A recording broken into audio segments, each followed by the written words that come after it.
Hello everyone. So today I would like to show you how to draw an airplane from number 2. Okay, so start writing number 2 here.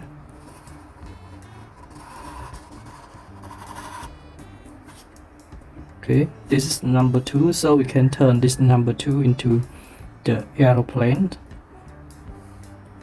So curve down here and remove curve like this and go up.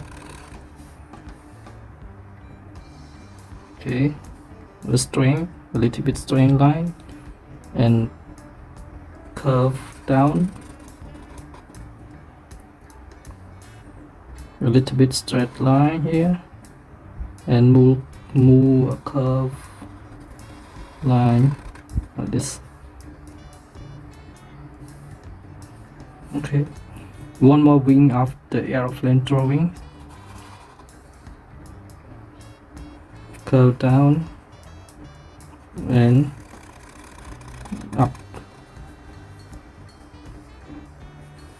One more, the wing.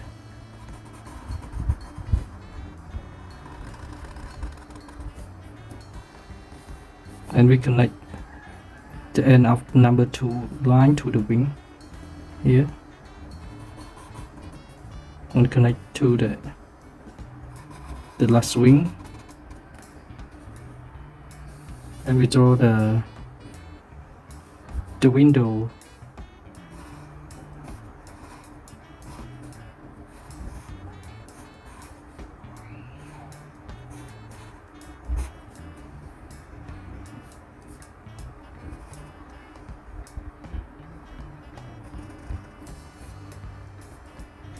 Okay, this is the aeroplane that we turn from number 2 into the aeroplane, so it is done. So I hope you enjoyed this video.